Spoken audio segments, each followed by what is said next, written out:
Welcome to Spells and Spoilers, the podcast where we dive into all things supernatural. This season, we're starting with Charmed, so grab your spellbook and your popcorn, and let's get magical. Welcome to Spells and Spoilers, a rewatch and reread podcast. I'm Aleacia. And I'm Elizabeth.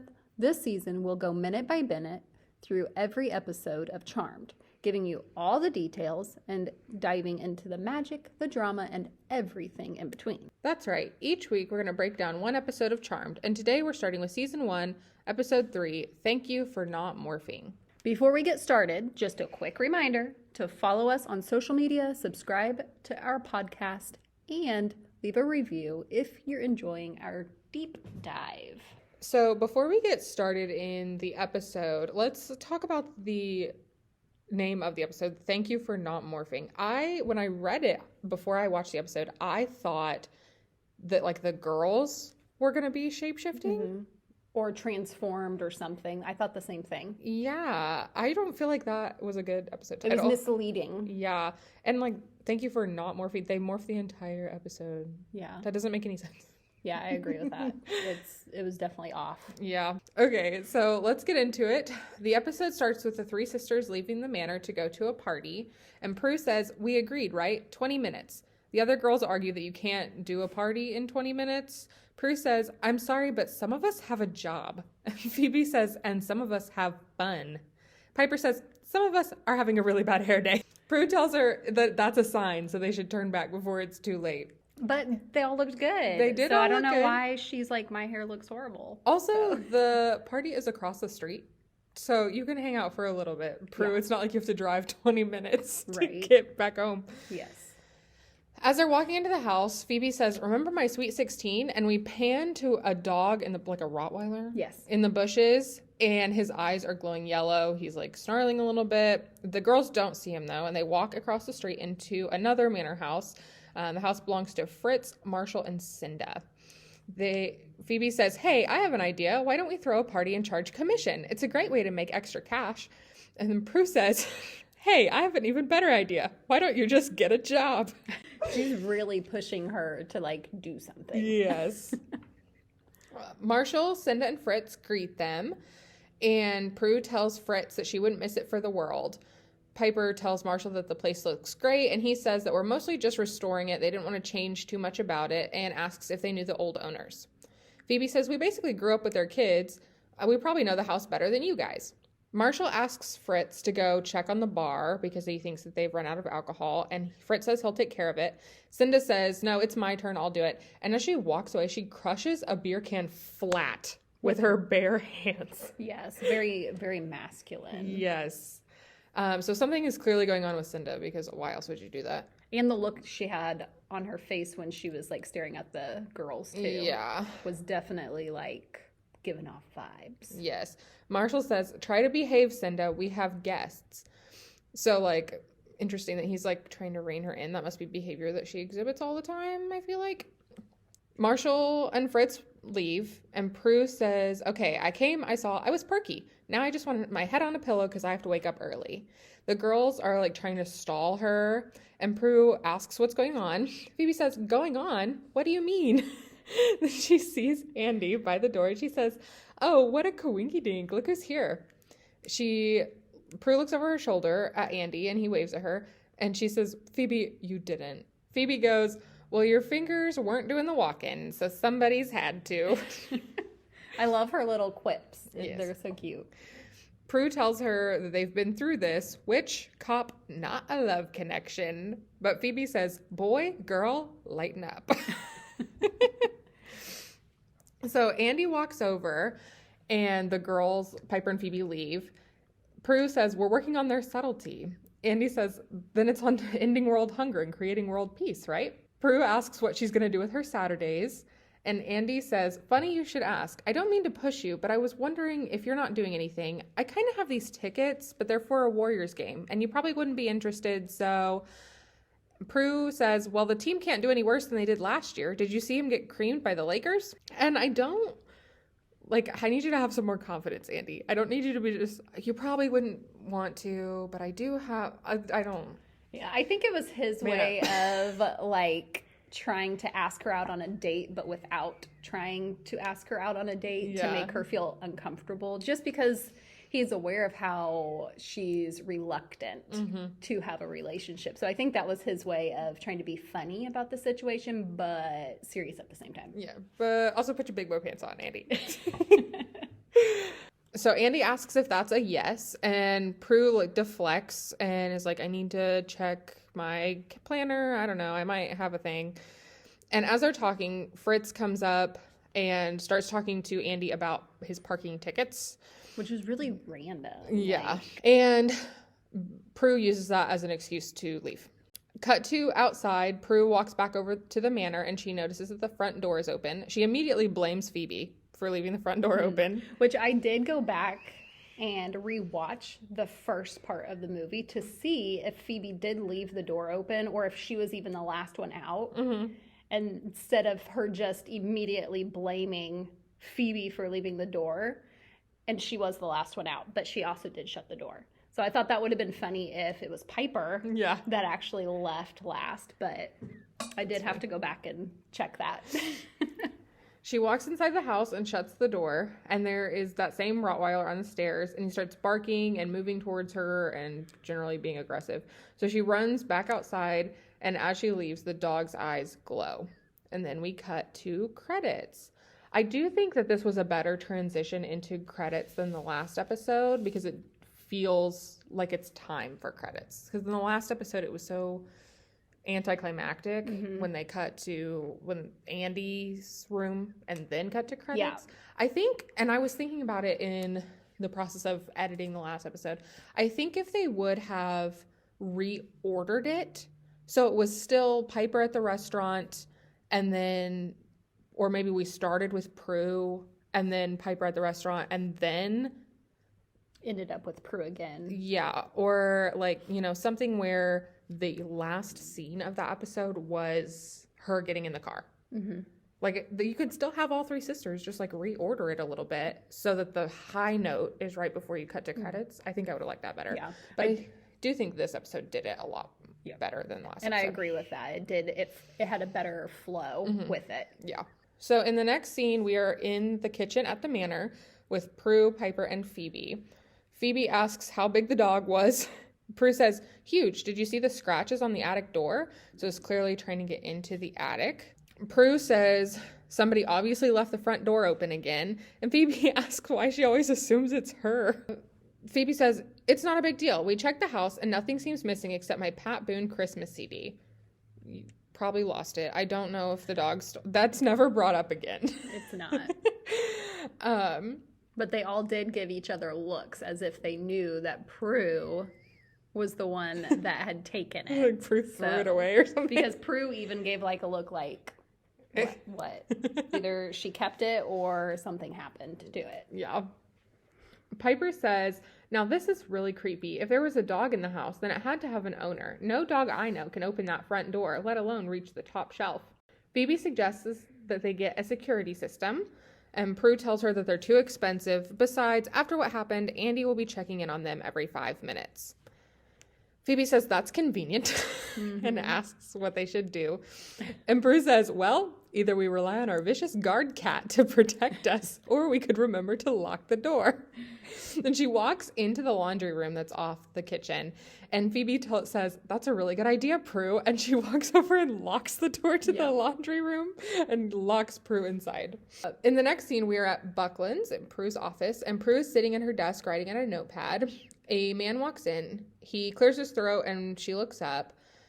And what do you think about the actor that plays Victor? I thought he was pretty handsome. Yeah, I mean, he was handsome for a late 90s person. Yeah, but I felt like he, especially in the scene, just had like weird vibes. Yes, he definitely gave me weird vibes immediately. And I felt like he was trying to like trick her into kind of recalling who he is. Yeah. I do think it's interesting that she didn't recognize him immediately. Funny story, I one time met my biological father at a speech and debate tournament, and I didn't know who he was either, so... Well, you know, that's understandable. Sometimes you just don't know who your dad is, it's fine. Well, yeah, and you haven't, like, she hadn't seen him since she was, like, what, 6 or something like Yeah, that. something. So that's understandable. Yeah, sometimes you just meet your dad in weird places and you don't know what to do about it, and it's shocking. Yeah. Yeah. The man says, I was told that you might be able to help me. He pulls a ring off of his finger and tells her that he'd like to have it appraised. Prue suggests that he go talk to the actual appraiser. And the man says, I've been there. I'd need a week, and I just wouldn't feel right without it. It's a family heirloom. So she picks up the ring and looks at it, and it's kind of like an old school gold braided ring. It's pretty big. Mm-hmm. It's thick. Yeah, and it has 2 green stones on it. And she says, I think I've seen a ring similar to this before. The setting is quite old, at least 17th century. She walks over to a shelf and picks up a book and says, the stones look like crystallite. Keep in mind, this is just an educated guess. He tells her to guess away. And she says, if I'm not mistaken, it's a stone Egyptians believed would protect them against spells, curses, and evil spirits. This wouldn't be a wedding band by any chance, would it? I think at this point here, she started catching on. Mm-hmm. And she says the stones are set in twos, a symbol of duality, man and woman, like in protection. And he asks what all that tells her. And immediately she like kind of freezes. And she's like, where did you get this ring? And what did you say your name was? Mm-hmm. He says, I think you know what my name is, Prudence. Yeah. Ew, don't call her that. She clearly does not like it. She stands and she says, get out. She throws the ring on the table and says, stay away from us. He puts on the ring and says, I'm staying at the Ballmark. What do you say you and your sisters join me for dinner? Let's say tomorrow night. We can talk. This part here, like why did he introduce himself like that? That I don't understand. Yeah. Why not just go up to her and be like, hey, can we talk? You know, like, I feel like most people. I don't know. It kind of felt like he was trying to like trick her, which I felt like was very strange. He had like a ulterior motive. Yeah. For some reason. And I don't understand why he would have done that. I don't know. Very strange. Prue asks, after how you abandoned us, how dare you? He says, fiery temper. I like that. It reminds me of somebody I know. She says, I'm nothing like you. I would never leave my responsibilities, my family. He said, I can see we have some issues to work through. Prue says, oh, we've got the whole subscription. Now get out before I have you thrown out. And Victor says, is that any way to talk to your father? And then he leaves. Which, again, I don't like how they introduced him like this. I mean, I get it maybe because, like, they're trying to build up the suspension of it. But I do feel like maybe they could have come up with a different way to do it. Maybe be more emotional about it instead of trickery. Yeah, and I find it interesting that he approaches Prue first. Because obviously he would know that Prue has the most animosity there. And Phoebe had gone to New York to look for him. So why isn't he going to the manor? But I don't, and I agree with that. Why not just go straight there? Yeah. But I don't think he went to the younger two because of how little they were when he left, maybe. So maybe they wouldn't have remembered what he looked like other than pictures. Yeah. So maybe that's why he went to Prue first. At a cafe, Prue, Piper, and Phoebe are sitting at a table drinking coffee. And Piper asks the same question. I wonder why he went to you first. Why not Phoebe or me? Prue says, it's not like I won the lottery.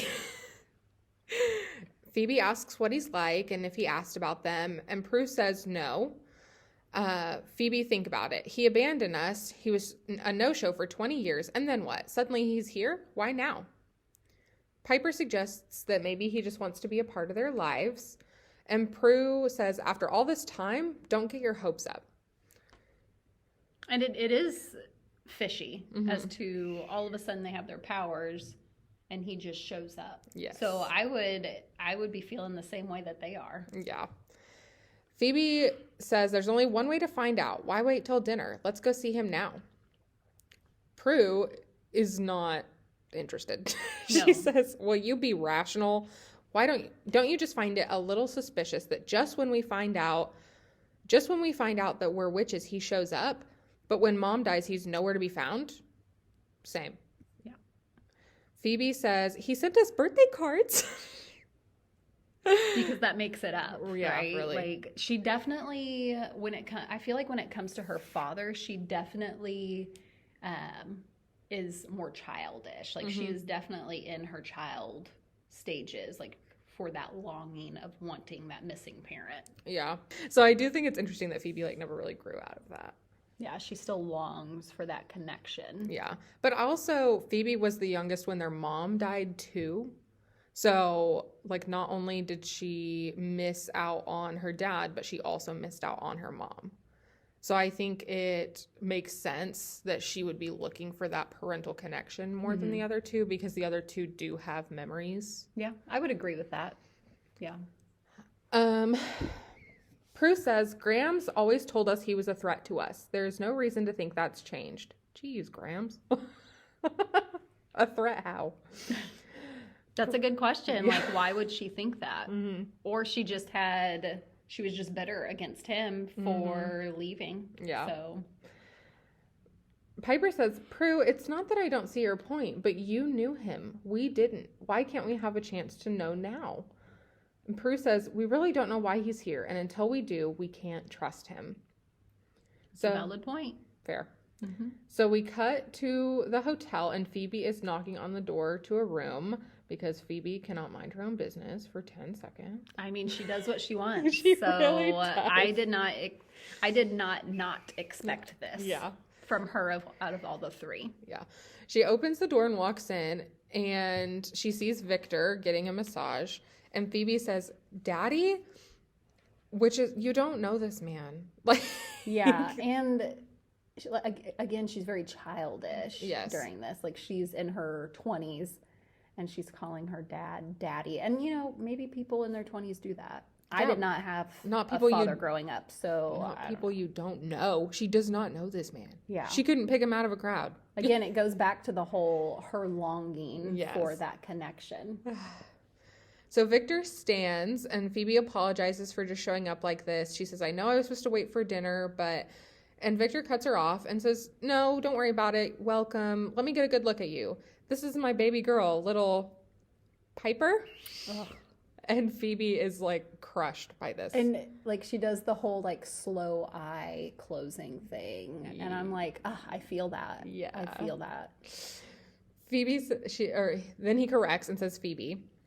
And Phoebe says, yeah, that's okay. People confuse us all the time. No, they don't. Victor says, are you kidding? I should be slapped and persecuted. Let me make it up to you. How about some room service? And Phoebe says she just ate, and he offers her a drink and asks if she's legal. Phoebe says barely, but no thanks. Victor asks for a massage. He's just, like, trying to... gain her trust. Yeah. Or acceptance. Yes. So he suggests a hug, and they hug, and Phoebe gets a premonition of Victor holding the Book of Shadows. When the premonition ends, Phoebe is like, you know what? That's okay. I'll see you at dinner. Bye. Yeah, she bounces. She's very shaken out by that. And the next scene, we're outside the manor. A mailman walks up to the stairs to the front door, and his index finger turns into a key. I know. Like, Ew. it was gross. It really was. It's nasty. And he unlocks the door and walks inside. And I feel like this key is, like, it doesn't look like his finger really morphed into the key. Like, you see that it does, but it just, when it zooms in on it, it just looks like they shoved a key into his finger. Yeah. It looks disgusting. It's not cute. No, it is not. So he goes inside. He walks up the stairs into the attic. The attic door is locked, so he breaks it down. Like, he karate kicked that thing. Yes. Like, straight leg, and they blew it off. Yeah, the door, like, flies back. When he runs in and grabs the Book of Shadows and runs back down the stairs. Very, very aggressively. Yes. Like, he grabbed it and was like, ugh. Like, very It must be angry really at it. heavy. I don't know. I just found it comical, like, how aggressive he was when he removed it. Yes. When he gets downstairs and walks through the front door, the book flies out of his hands. He picks it back up, but the book will not let him take it outside. But did you notice it was almost as if he was, like, struggling against someone? Like, someone was on the other side holding the book, and it was as if they're, like, tug-of-warring it. So I found that interesting that it was almost as if there was another presence there holding on to it and protecting the book. Yeah, well, I think we mentioned in the first episode, there's a lot of times throughout the show where the book kind of is its own character. Like, it has its own special powers that we don't really understand. It has, like... Which is why everyone wants it. Yes. But I just found it interesting that it was as if he was pulling it back and forth against someone else. I wonder if they, like, had somebody green screened in and actually was pulling the book. Yeah. Oh, that's funny. But he sees Prue coming up the stairs, so he quickly closes the door and throws the book into the living room, and then he shapeshifts into Andy. Prue walks in and asks what Andy is doing there. And Andy says that the door was open, and he came by to check up, and he looked around, but everything seems to be in order. Prue sees the Book of Shadows on the floor in the living room, while Andy is asking if he wants her to check upstairs. She tells him no, it's fine, and she uses her power to slide the book under a bookshelf. Oh, and about tomorrow night, she says, I've changed my mind. We're on. Andy is confused because he wasn't there for that conversation because he's a shapeshifter. And she says, well, you'll never believe who popped back into my life after 20 years. Victor, my dad. Your dad? Andy asks. And she says, yeah, he wants to have dinner, and I would really rather avoid that. Too bad the game's not tonight.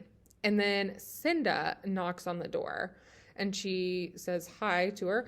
But she, like, comes inside first, and then she knocks on the door. Yeah, like, she just walks right on in. Yeah, very strange. She asks if everything is okay, and Prue tells her, yeah, thanks. And then Cinda's like, okay, bye. Yeah, like, there was no reason for her to be there. Very strange. Yeah. She wouldn't even, like, make up an excuse. She's like, everything cool? And she's like, yeah, bye. Yeah, like, why did you just walk into my house? And then Prue didn't even question it. I don't know. And maybe that's how it was in the 90s. I mean, I grew up in the 90s, but we always locked our door still. I don't know, man. It was a weird interaction. That would immediately raise red flags for me, for Cinda. Yeah. Andy says that he should get going, too. He kisses her on the cheek and he leaves. Prue locks the door, picks up the Book of Shadows, and takes it back upstairs when she notices that the door is broken. In the next scene, we are in the manor kitchen with the sisters, and Phoebe is sitting down at the table. Prue and Piper are looking through the drawers. Phoebe says, you don't know for sure. Prue says, I know plenty. First, someone rips off the attic door, then the Book of Shadows is found downstairs. Isn't that enough? And they finally find the phone book, which I guess is what they had been looking for. How long has it been since you've seen a phone book? I actually have a phone book. We still get one delivered. Oh. I mean, it is definitely not as thick as the one that they had. It's like just maybe an inch thick. Because most of it is business, is not like home phones. Yes, I do remember as a kid having the really thick ones. Same here. And we would go we would have a game where we would go through and then like pick random names to be like characters in our games and stuff. But yeah, it was a thick phone book. It was. I mean, I haven't forgot how thick they were. Yeah. But seeing them was definitely like, oh, they were that thick. It took me like a dictionary. Yeah. I mean, it literally is, but. Yeah. It took me a minute to realize what it was. Oh. Like, she, like, thucked it down in there, and I was like, what is this big yellow book? Like, what are they doing? And then I'm like, that's a phone book. Cool. Like, it's been so long since I've seen one. Piper says, why would somebody want the book? Prue says, well, for one reason, they know what it can do. They want its power, our power. Piper says, well, that would mean someone who knows us and knows that we're witches. Prue says, yeah, someone like Victor. Phoebe says, what, Dad? What about that premonition you saw, Phoebe? I know, like, she's playing it off. I think she's just really trying to convince herself that she didn't see what she really saw. Yeah, I was like, okay. I understand not wanting to tell the sisters, but, like, don't act stupid. Yeah. Prue says, just think about it. The moment he shows up, someone makes 2 attempts to grab the book. Coincidence? I think not. Piper says, the craft is a chick thing, Prue. It's passed down through the female line. There's a good chance Dad doesn't even know we're charmed. And this is the second time I've noticed, because Cinda said it earlier in the show, that they've used the term chick.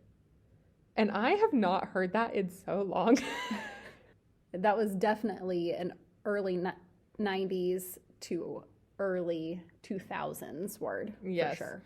Like, now I think it's more like people don't say it because it's a little bit, I don't know, not derogatory, but it's not like a nice word, you know? Yeah. But I was surprised to hear it twice in the same episode. I was like, and from Piper. But, you know, whatever the slang is, that's fine. Prue says, and there's just a good chance that he does know. Phoebe remembers the premonition she had, so she sits there like, you know, kind of sadly, while Piper is asking her to help defend Victor against Prue. So she asks, like, help me out here, Phoebe. But Phoebe is sitting there, like, remembering her premonition. And Phoebe says, okay, let's just say for the sake of argument that he is after it. Wouldn't he have taken it with him? He wouldn't have left it behind. And so you can tell that, like, the girls also don't know, really, the powers of the book. So they, like, assume people are after it because it has power, but they don't really know what the powers are. You know? Yeah. Because they're still trying to figure it out themselves, too. Mm-hmm. Piper says, okay, we have to call the cops and report it as a break-in. And Prue says, and tell them what? That someone broke into our house and tried to steal our broomsticks? I mean, please. Besides, Andy's already been here. Phoebe gets kind of, like, affronted by this. And she's like, so Andy was here again. Talk about convenient. Did you ever think about pointing the finger at him?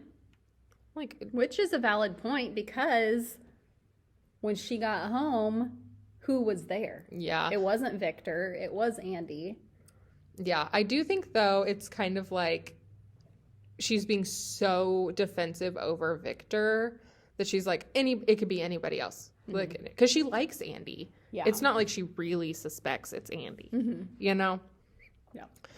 Prue tells her that he's probably the one that scared Victor away and says, until we find out what's going on, whether or not Victor's involved, we have to hide the book. Either that or we can't leave the house.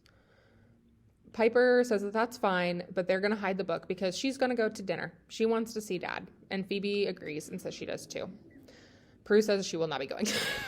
Nobody suspected otherwise. Which I honestly don't blame her. Yeah. Like, I feel like I would be more like Prue in this situation than being Phoebe and Piper. Mm. Like, I don't think I would be very understanding or forgiving. Yeah, I don't know that I would be understanding or forgiving, but I still, if it were me, I think I would go because I'm nosy. So. And see, at the same time, I would want the clarity Yeah. of why. Mm-hmm. So at the restaurant with Piper, Phoebe, and Victor, Victor says it's really nice to see them, and Phoebe says we have a few questions. Victor tells Piper, the last time we ate dinner together, you would only eat foods that were white. I'm so glad you've outgrown it, which is so funny because she's a chef now. Yeah, and if he was around, he would have known that, though. Yes. And she says, that's right, I was 4. So the last time that they had dinner together, Piper was 4. It's a long time. Mm-hmm. Victor says, Phoebe, that would have made you what, 1? You know, you couldn't walk yet, but you could swim. You were a fish. This feels right, doesn't it? This feels natural, almost like normal. Piper says, almost. It's just that, well, why? I mean, after all this time, why here? Why now? And Victor kind of makes a joke about it, and he says, well, I heard the food is pretty good here, and it is dinner time. And he 100% deflects and completely ignores the question, Mm-hmm. which makes me feel more suspicious about him. Yeah. Like, that should be an easy question Mm-hmm. or answer. Yeah, absolutely. The waiter brings their food over, and then we cut to this manor kitchen. Prue is making dinner in the microwave. The doorbell rings, and it is Andy. Andy says, my plans for tonight fell through, so I figured I'd pop by. She lets Andy in, and then we time-lapse a few minutes into the kitchen. They don't really show a lot of transitions in this show. Mm-hmm. They're just like, here's the scene cut, here you are. Yeah. And Andy is sitting at the table. Prue carries over 2 cups of coffee, and they sit down, and she's talking, and she says, then all of a sudden there he was. He just showed up at work. Andy says, I can't believe it. How are you dealing? And she says, honestly, I'm not. He says that he doesn't blame her and asks what she thinks he wants. Prue says, dinner. Piper and Phoebe are there with him now. You know, they just don't understand. They don't know him like I do. I can't believe I let them go. I can't believe they went. He's acting like no time has passed, like I'm still his little girl, and I'm not. There are things I want to tell him. I want him to know that he's missed. You know, like the time I broke my arm, or the day that I finally passed my driver's test, or our prom. And Andy says, didn't we miss that too? I thought that was a great sentence there. Yes. They kind of share a smile. And she says, I want him to know. I want him to want to know. And I'm sorry, but I also want some answers. Like, where the hell's he been all my life? Why didn't he come back until now? He needs to know that that's not okay. And Andy says, so tell him. I'll drop you off. And I love that he did that because it shows that he's trying to support her in anything instead of him trying to convince her to stay with him and maybe have a nightcap. He's like, let's go. Yeah. I'll take you. Absolutely. So we cut to the restaurant and Prue walks in and goes up to the table. Victor stands and says, Prudence, stop calling her that. I think it's also... She is Prue. Yeah.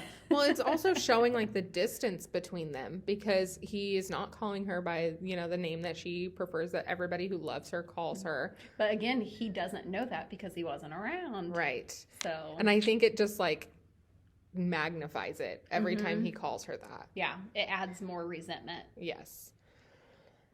Phoebe says they were just catching up. Dad was filling us in memory lane. And Prue says, has he mentioned where he's been all our lives? And I'm going to take a little pause to tell a really funny story. So my biological father, the one that I met at a debate tournament. Okay. When I was 13, I found him on Facebook. And I messaged him, and he would, like, read it and not respond. I also have no concern that this man is going to listen to this podcast. But if he does, hey. Because he's not been involved in anything else, so why would he do this? But I messaged him on Facebook, and he kept reading it and not responding. And so eventually I said, I think it's really rude to read my messages and not respond. And he did respond. And he said, sorry, I've been driving. And I said, oh, really? So you've been driving for the last 13 years? Oh, girl. That's a great response. Like, for real. So I could feel Prue a little bit.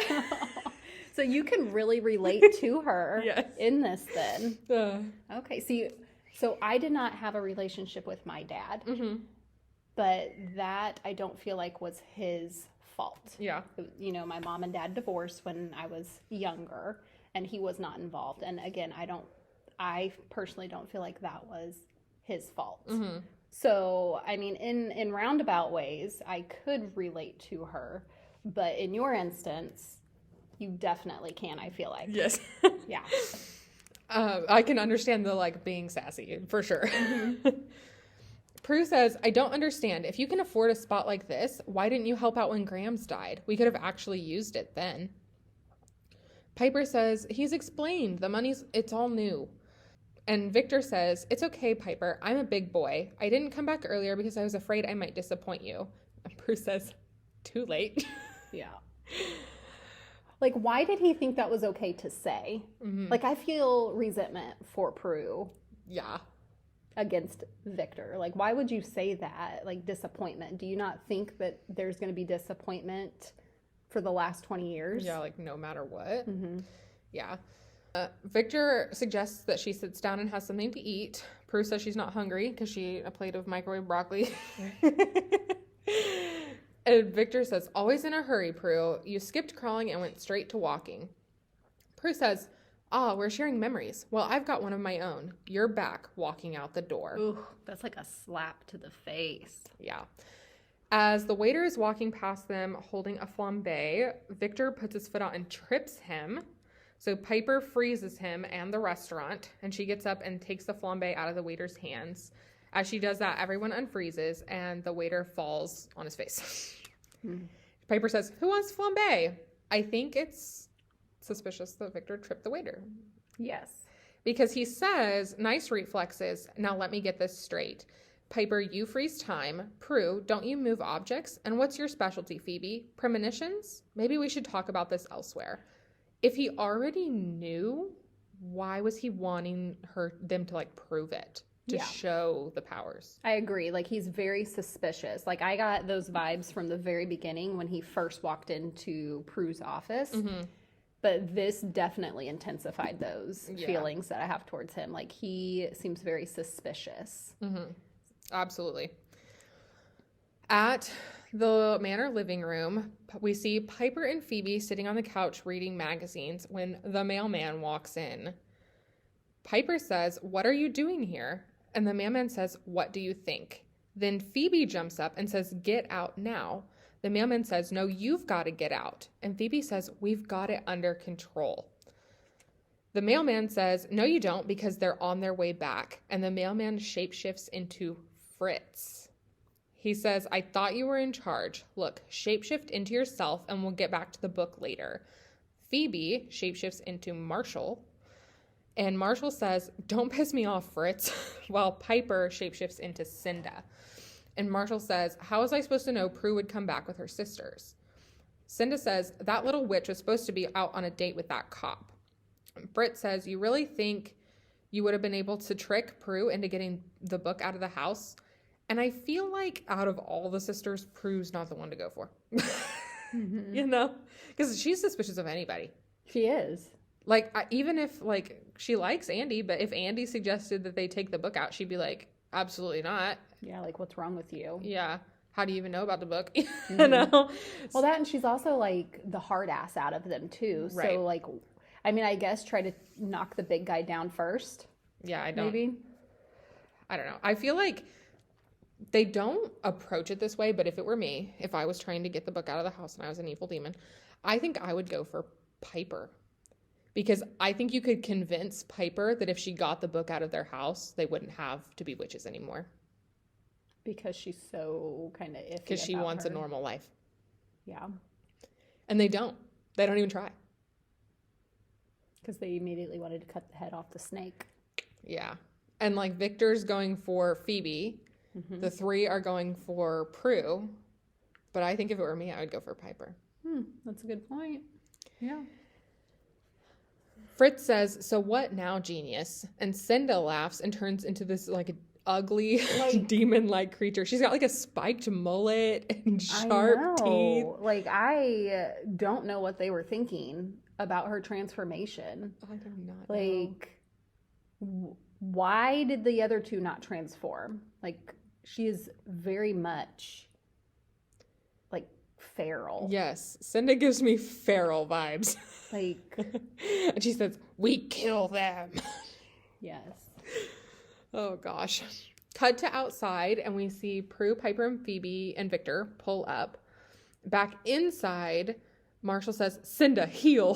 Plenty of time for that later. Heal. Again, I don't understand her transformation. Like, what is she? I have no idea. Like, she's like a dog.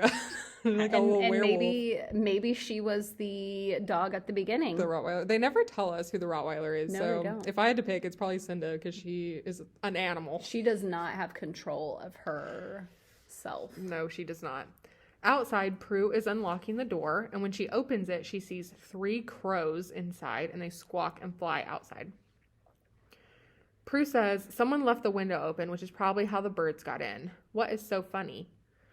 They're looking at a photograph, and Piper asks if she remembers the day that it was taken. Prue says, "Yeah, family picnic. It rained." Victor says, "And your mother packed us all up, and she brought us home, and we had the picnic right here in the living room. Do you remember that, Prue?" And Prue says, "Barely."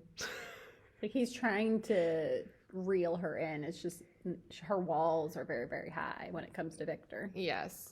He picks up another photograph and walks over to Prue, and he says, "This one was at one of your piano recitals. Not a very good shot. My fault. I had to take the pictures that day. Your mother was too busy holding her breath. If you look closely," he hands her the photo and says, "You see there? That's her." And she says, "I never noticed that before." He picks up another photo and says, "This one used to be a 5x7. It's a picture of the family, but like a piece cut out of it." Yeah. And he said, "When I was still in it." Phoebe says, "I think Graham's cut you out." And that's what you do. Like, back in the day, you printed your Polaroids or your pictures, and if you didn't like someone, you crossed their eyes out and you cut their faces out, or even their body if you could do that. So I thought that was really iconic. Have you ever done that? I have, yes. Oh, gosh. Yearbooks too. I will not mention who I put crosses over their eyes or hearts around their faces. I do remember And like yearbook photos, like devil horns on people. Yes, or mustaches. Yes. And goatees. Yes. Mm-hmm. Gosh, that is so funny. Piper says there's a bunch of other stuff in the attic. Graham's left us a bunch of things. Phoebe says that's not all she left us.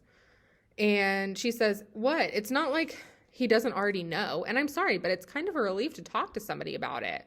Piper's like, does anyone want coffee? I don't want to talk about this. I know. She's like trying to like get everyone reined in, and she's definitely feels the awkwardness. And I feel like the middle child is always the peacekeeper. Mm-hmm. Like I'm the middle of 5, and I felt like I got blamed a lot, or I took credit for things that I actually didn't do just to get it done and over with. But seeing this, I feel like she's trying to keep the peace between everyone, and she's just really awkward during it, which makes the scenes funnier. Yes. Phoebe is like very excited, and she says, I mean, one day I'm a member of the Y generation with average hair and a thing for caffeinated beverages, and the next I'm a witch. Piper is like, do you want cream or sugar? Like, please stop. Can we just like move past this, please? Phoebe says, I just read from the book, and wham, I am Tabitha. The only thing is I got stuck with the power to see the future. How uncool is that? Victor says, well, from what your mother has always said, it was always considered one of the more desirable powers. Phoebe says, unless you see things you don't desire. Mm-hmm. Which is valid. Mm-hmm. And Prue asks how long he has known about the powers, about them. He said, I didn't, but I knew there was a possibility. That's why I came back to find out. It must have happened when your grandmother died, right? Phoebe said, yep, I just read an incantation from the book, and Victor says, the Book of Shadows. Not exactly summer reading. Is it still up in the attic? You know, I haven't seen it in years. Mind if I have a look? I can't wait to figure out if, you know, in later seasons or episodes, like what his true motive is. Mm-hmm. Like whether he's evil or good. Like, I think I just, like, I'm still suspicious of him. Even after the episode ends, I still feel suspicious of him. Yeah, I will say that because they change actors for the dad. And I do think like this Victor is like so much more sinister than the future version. I feel like the future version definitely plays off like this whole situation is awkward and I don't really know how to deal with it, but I'm trying my best kind of dad. Mm-hmm. And whereas Victor comes like barreling in, yeah, and trying to be dad. Very like odd and sinister. Okay. So we cut to Fritz, Marshall, and Cinda's house. Cinda is hitting a chair against the wall, like breaking it. She's like disappointed. She's very unhinged. Yes. Marshall tells her to be patient, and Cinda says, patience is highly overrated. We could have destroyed them right there. And Marshall says, then we'd have 3 dead witches and no way to get the book out of the house. Where would that put us? Cinda says, satisfied. Yes, like I don't know what her deal is. She's feral. Like maybe she needs to get laid or something. Yeah. Like, I don't know. I'm sorry. I think she's getting it on with Marshall, maybe. I don't know. Oh, they're siblings. He calls her my sweet. Well, that's an endearment. If my brother called me that, I would punch him in the face. You think that they're not siblings? I totally got sibling vibes because they're Really? like brother. And they referred to her as a sister, I thought. I think that maybe they're cover when they're Okay. humans. But I don't know. I mean, you could be right. I don't know. I thought that was maybe their brother sister thing was their cover. And I did feel like it was a little weird that he did call her my sweet. Mm-hmm. But there are endearments between siblings. Yeah, I've never had. I guess I just don't see my sweet as a sibling one. It's more personal. Yes. Like romantic. Yeah. I could see that. Okay. I don't know. Fritz says, I still like my idea. We just kill 2 of them and force the 3rd to get the book out. Marshall says, let me explain this once again for the cerebrally impaired. I loved how he said that. That was so great. These are not schoolgirls we're dealing with. These are good witches. We cannot alert them to our presence. At their full strength, battling them would be unpleasant. However, once we possess the book, we get its powers, we weaken theirs, and they are easy prey. Fritz says, That sounds good in theory, but we've tried everything.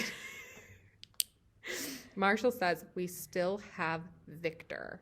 So is Victor actually evil? Is he in cahoots with them? We cut back to the manor, and Victor asks, what exactly are you accusing me of, Prue? And she says, figure it out. Prue says, are you kidding me? Am I the only one who sees what's going on here? Piper is like, please just take a deep breath. I don't know. Piper is like, just let's stop. Prue says, think about it, Piper. He wines and dines us, and now he's back in the house he hasn't set foot in for 20 years. And the first thing he wants to know is, where's the Book of Shadows? Phoebe says, you're just looking for something to blame him for. Prue kind of accosts Victor, and she's like, tell them why you're here. For the first time in your life, Victor, tell them the truth. And at this point, Phoebe, even though she had that premonition, is still kind of defending him at the same time, which I find interesting still. Yes. He says, you're right. I am after the book. It's exactly the reason why I came back. But not for the reasons you would like to believe. It would make it easier for you, Prue, wouldn't it, if I were evil? Well, I'm sorry to disappoint you. I'm not. I'm here to protect you. Prue does not believe him. I mean, I don't blame her. No, neither. And Piper asks, what he's protecting them from. And he says, from yourselves. That is why I want that damn book. It's where it's where the power of three started, and it's where it must end. But he also doesn't elaborate how he's trying to protect them from themselves. Like, just because they don't have the book doesn't mean that they're not witches still. Yeah. So, like, my thing is like, what is his real reason? Why is he here? Yeah. Phoebe says, it's part of us. It's part of who we are. And Victor tells her that that is what their mother believed too, before they killed her. So, interested to see more. I know that we will see the mom die later, but I'm interested to see what he means by, like, they killed her. Because I don't remember her being, like, killed by a demon or anything. Yeah. So, I found that interesting too, that when he said they, like, who is they? Yes. Like, other good witches? Yeah. That gone bad, or demons? Yeah, because I do vaguely remember how the mom dies. And I know that this is a spoilers podcast, but I don't want to spoil it for you. Thank you. So I will refrain. But it's not like a violent demon fight. I don't know. She doesn't die of natural causes, but still. So I'm like, okay, whatever. Well. Victor tells them that they have no idea what evil is out there. And Prue says, oh, I think we've got a pretty good idea. And I don't think she's talking about warlocks. I think she's talking about Victor. Victor says, listen to me, Prue. That book is a magnet for evil. As long as you have it, as long as you use it, you're in danger. All of you. Which they're aware of. Like, they have an idea that the more they learn, the more demons are coming after them. So they're aware of that. Right. And Prue says, you're unbelievable. After all these years of being an absentee dad, you waltz back into our lives and tell us how to live? Victor says, I never wanted you to have those powers in the first place. I battled with your grandmother after your mom died. She wanted you to find out you were witches when you grew up. I didn't. I fought for you hard. Your grandmother was just too strong. Piper says, wait, you're blaming Grams for why you disappeared? She loved us. Yeah. She raised us. She was not having that at all. Yeah. And Victor kind of suggests that Grams put a spell on him, because Prue says, what did she do? Put a spell on you?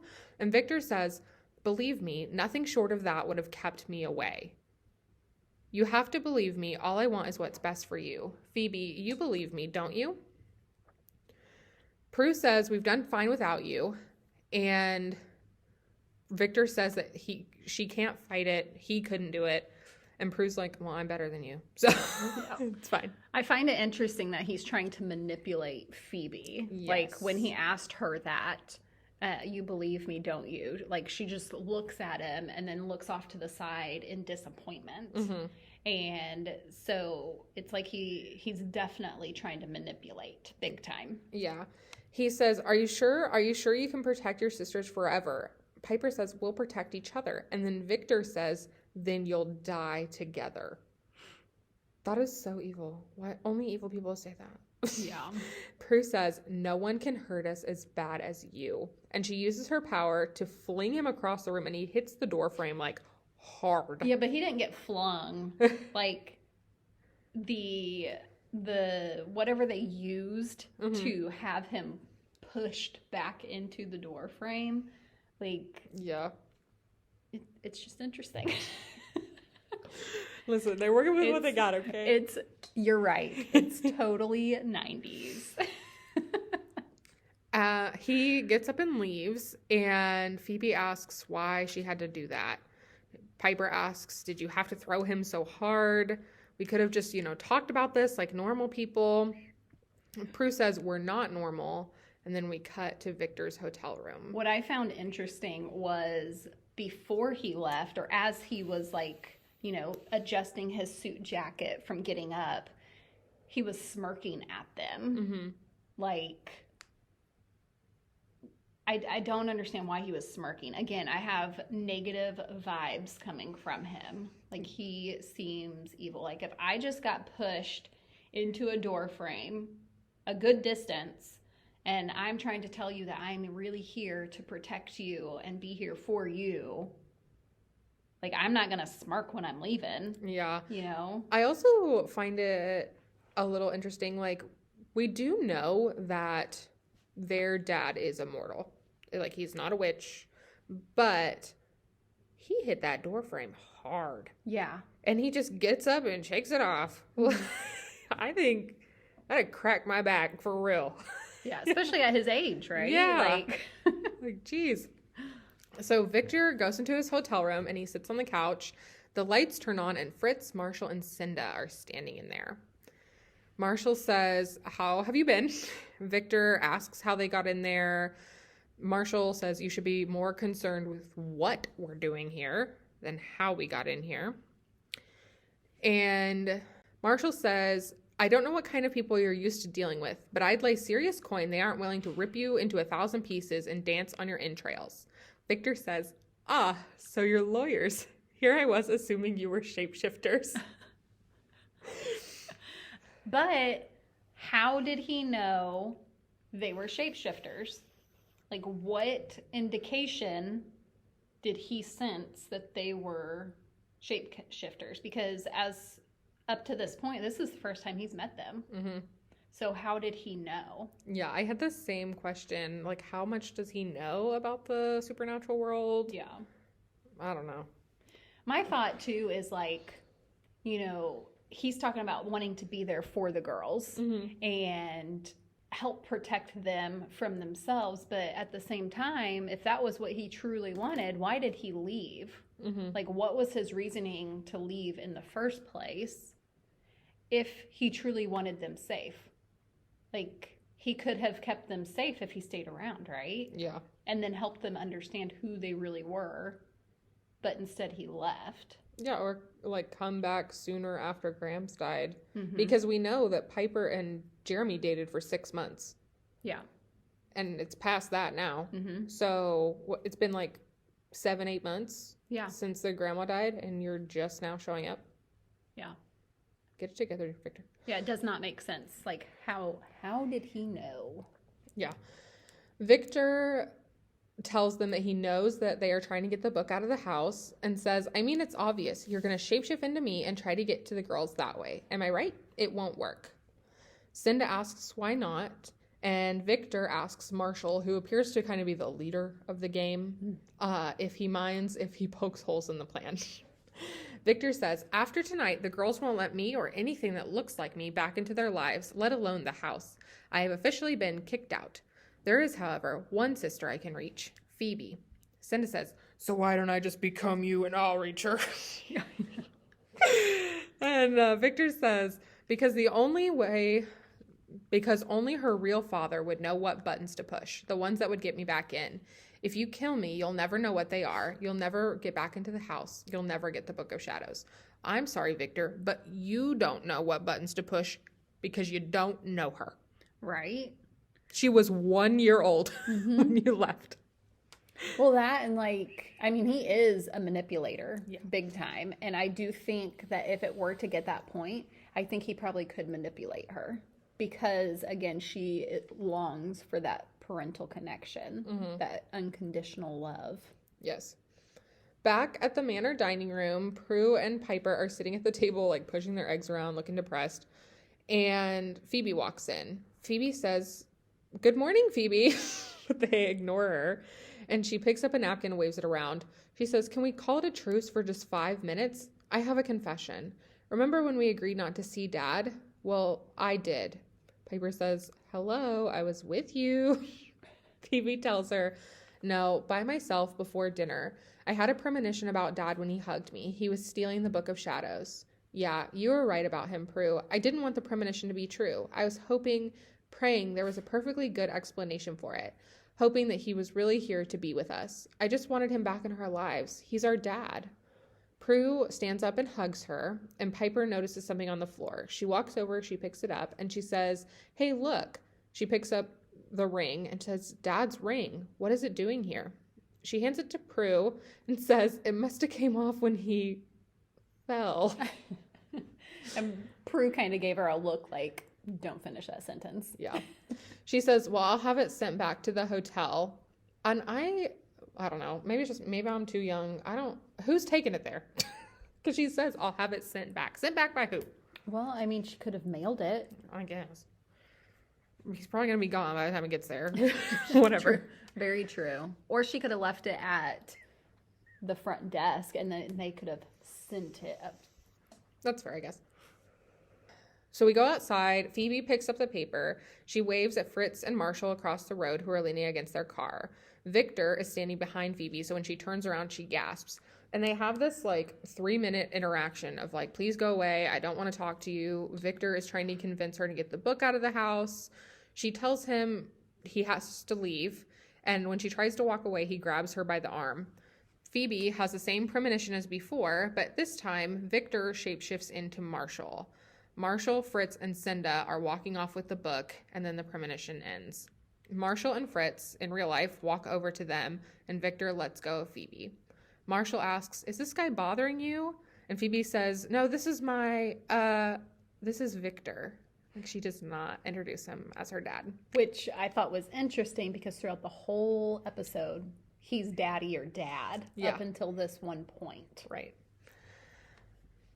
Phoebe goes back inside, and Victor asks Fritz and Marshall if they trust him. Why are you on the same team as these guys? Get out of here. No, again, he's sus. He is. Phoebe says, "Dad's not after the book. It's Marshall. My premonition. It wasn't Dad. Gotta find a spell and banish them." "Banish who?" Phoebe says, "The neighbors. They're shapeshifters. Fritz and Marshall and Piper and Cinda walk in. Cinda says, "Cookies, just baked." Again, why is she... Obviously, she's unhinged. So maybe that's why she just doesn't have manners and she just helps herself. I don't know. She's a weirdo. Mm-hmm. Then Fritz comes in and says the door was unlocked. And which makes it okay to come in. Just walk in my home, leave. Clearly the 90s. Yes, clearly the 90s. Piper asks where she's going, and she says she's just going to get something and asks if they'll save her a cookie. And Cinda smiles, and it's like an unhinged smile. She's like... Yeah, she's got a psycho smile. Yeah, she does. Yeah, I'll save you a cookie, all right. Yeah. Phoebe goes upstairs, and Victor walks in and says, "Daddy's home." Don't like that. I thought that was kind of funny. Did still. You? I mean, he's weird, but I still kind of felt like it was funny because it was kind of almost as if he was trying to ease the tension that was getting ready to happen. I don't know. I just thought it was funny still. If somebody threw me into a banister, I don't think I would be making jokes. Well, at the same time, he left with a little smirk on his face. True. As if he was like, funny. I will return. Yeah. And here he is. Phoebe runs over to a closet in the attic. She pulls all the clothes and stuff off of the book and flips the pages. She says, come on, I have no idea what I'm looking for. And then the pages start turning by themselves. Which I thought was pretty neat that she's panicked pretty much and trying to figure out oh my gosh, I don't know what I'm doing. And then it answers her answer. It answers her question. Absolutely. Just going straight to the page. Mm-hmm. She says, I can take a hint. And then it stops at this page and she reads, when the circle that is home, safety's gone, evils roam. Rid all beings from these walls, save sisters 3, now heed our call. She repeats it so she can memorize it and runs downstairs.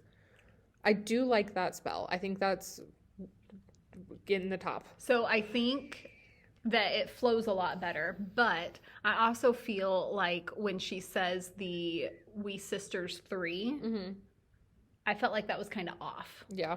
Sometimes I look at these spells and I'm like, who wrote these? Because they're always extremely specific, but also they're written for the 3 sisters. So, like, it's not like Grams wrote it for her to use, and this is Grams' reference. Like, Grams couldn't use a spell that says save 3 sisters. I wonder if when they came into their powers, if the book kind of morphed into accommodating the 3, maybe. It's an interesting thought. I do wonder a lot about the origin of the Book of Shadows, because they write in it later, like they add stuff to it. Okay. And so we can assume that, like, over the generations it's been added to. But I just wonder about the, like, power of 3 spells, why those are in there. Like, I would think that they would need to write them. Well, it could have been the ancestors having premonitions and being able to just write the future, kind of like an oracle. Interesting. Where you see things and you just write it. So that could be how they got in there too. Interesting. Could have been a specific power that one of the ancestors had. Yeah. Maybe we'll see. I'm not really sure. As she runs down the stairs, she sees Victor and says, Dad, you can't be here. You have to leave now. And another Victor walks in. Piper says, whoa, time out. What's going on here? A week ago, we had no dads, and now we have 2. The first Victor says, don't worry about it, sweetie. Everything's going to be fine. And the second Victor says, don't trust him. Victor 1 says, Phoebe, remember when you were little and you were afraid of the dark, and I would leave the hall light on for you and the door open just a crack? And the other Victor says, that's original. What kid isn't afraid of the dark? The first Victor goes back and says, Prue, she's never afraid of anything. Lucky guess, says Victor number 2. He said, I came back to protect you. Now there's only one way to do it. Kill us both. Victor 1 says, you're bluffing. And Victor 2 says, am I? Just do it, because I want to go out with a bang. Which makes me think originally that was the real Victor. Because why sacrifice yourself or offer to sacrifice yourself? Absolutely. Phoebe says that the spell will kill everybody, including Dad. And Piper suggests the protection ring. Prue uses her power and the ring slides across the table, and Victor 2 picks it up. And he's the one that suggested that they kill them both. Yeah. So Prue nods and he puts it on, and Prue tells Phoebe to do the spell. So Phoebe says the spell, which again is, in the circle that is home, safety's gone and evils roam. Rid all beings from these walls, save sisters 3, now heed our call. Cinda turns back into the creature because she cannot control herself. And starts like getting windy, and the shapeshifters start melting. And I thought it was interesting that, again, Cinda was the only one that really transformed. Like the other 2 did not. So I'm just curious again, why did she and why didn't they transform? Yeah, like maybe it's the type of control they have. I wonder if she's like maybe like a younger version of the shapeshifters. She doesn't have as much experience. Right. Could be. Victor 2 falls to the floor but tells her to keep going. So they keep doing the spell. They all start chanting it together. And eventually the shapeshifters melt and disappear. Prue, Phoebe, and Piper all run over to Victor, and Prue helps him up. Victor says, for a minute there, I wasn't sure what you would do. And Prue says, for a minute there, neither did I. What did you think about how these demons were dismantled? I thought the melting was really interesting. Yes. Why? Because now we've seen, blowing up, scattering into ashes and melting. So far, your little theory is They all have different ways to go out. Yeah. I'm really interested to see if that continues, but I don't love the melting. Yeah. It was I like mean, a it was- glowy sludge it was situation. definitely more of a like melty glob. Like I wouldn't even say blob. It was more of a glob, and then they kind of literally just evaporated. Like it was just gone. Yeah, absolutely.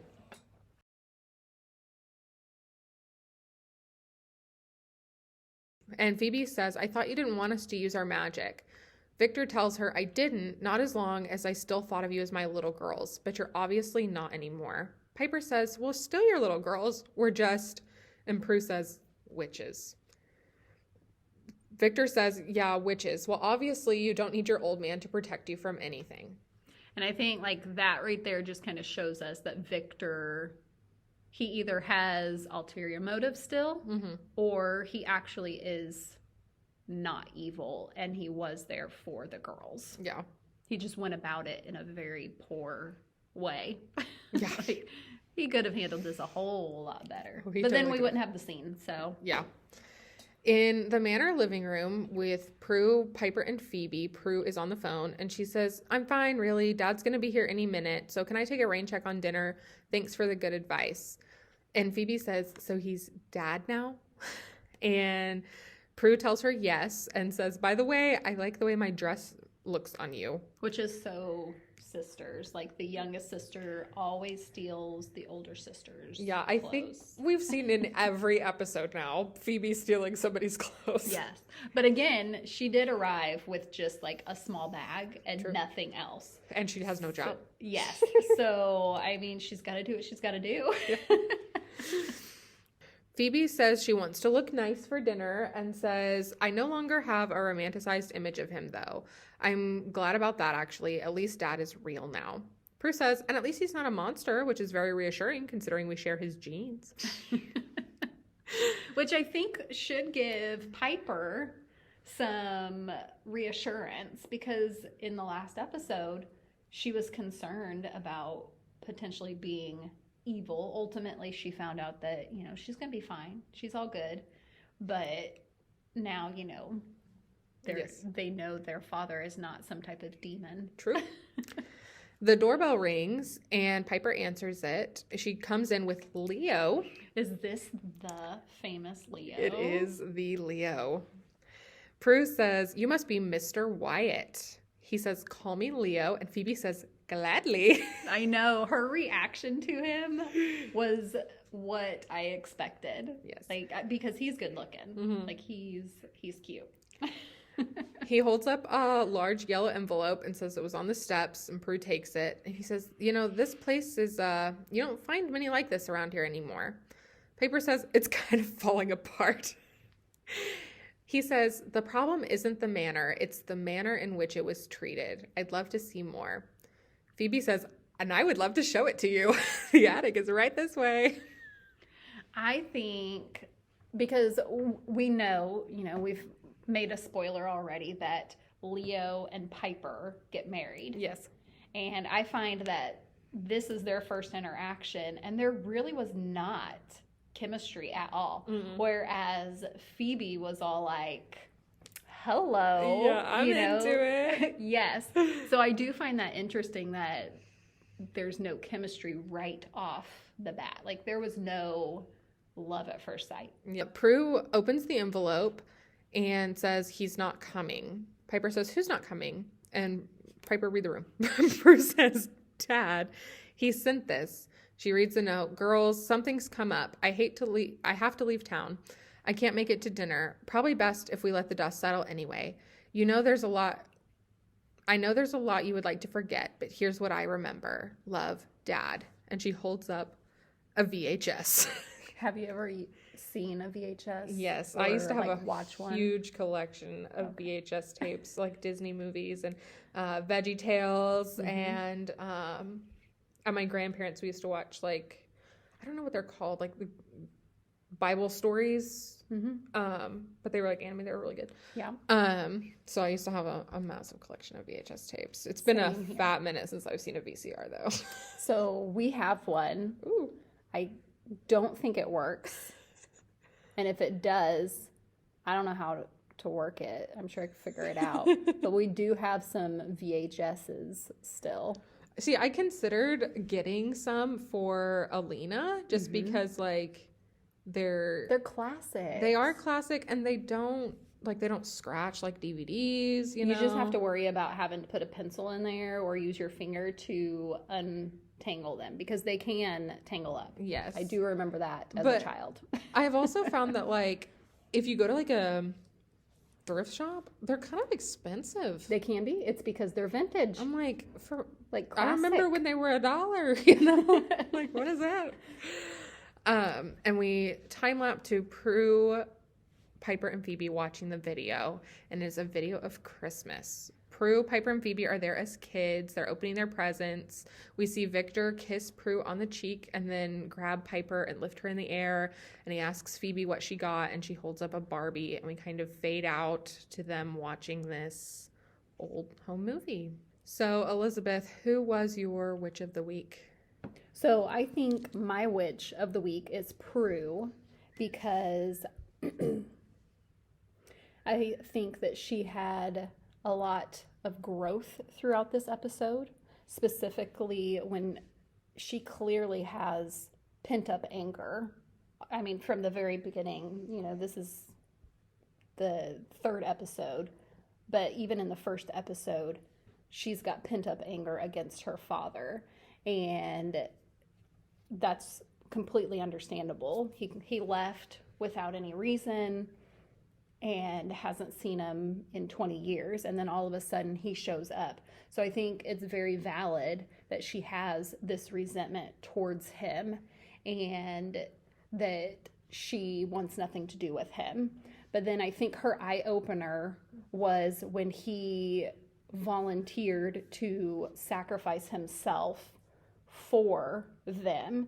I think that was her way of kind of forgiving him, and maybe not fully forgiving him, but breaking down her walls to allow him in her life now. Because then by the end of the show, she does call him Dad, not Victor. So I think my witch of the week would be Prue because of her growth and her understanding, maybe not understanding, but her forgiveness and being able to let all that resentment and pent-up anger kind of go, and then be able to open up a new door to get to know her father later down the road and see who he is and maybe find out the real why he left. Who was yours? I really couldn't pick one. I think they were all just kind of mid doing their own thing. So like I do agree that Prue had a lot of growth, so maybe I'm convinced that it might be Prue, but like Piper just didn't really do much the episode, so I couldn't pick her. And Phoebe was just getting on my nerves. Like she had that premonition, like didn't want to tell anybody, didn't want to believe it to be true, even though she's seen that her premonitions are true. And that just kind of got on my nerves. But I think this was more about them as a whole going into this weird dynamic with their dad together, and I just didn't really have a character that really stood out to me. Okay. I can, I guess, relate to Prue in a lot of ways because I have issues with my father figures, but I just didn't really see a moment where I was like, that is my witch of the week. You were stunning, you know? That's fair. Maybe it's Cinda because she's feral. I really needed that energy this week. She was something else. For sure. Let's not be a Cinda. Yeah, let's not be a Cinda. So that's it for today's episode of Spells and Spoilers. Thanks for hanging out with us. Don't forget to subscribe so you never miss an episode, and follow us on Instagram at Spells and Spoilers and TikTok at Spells and Spoilers Pod for more. We'll be back next time with the more supernatural fun. See you later. Bye.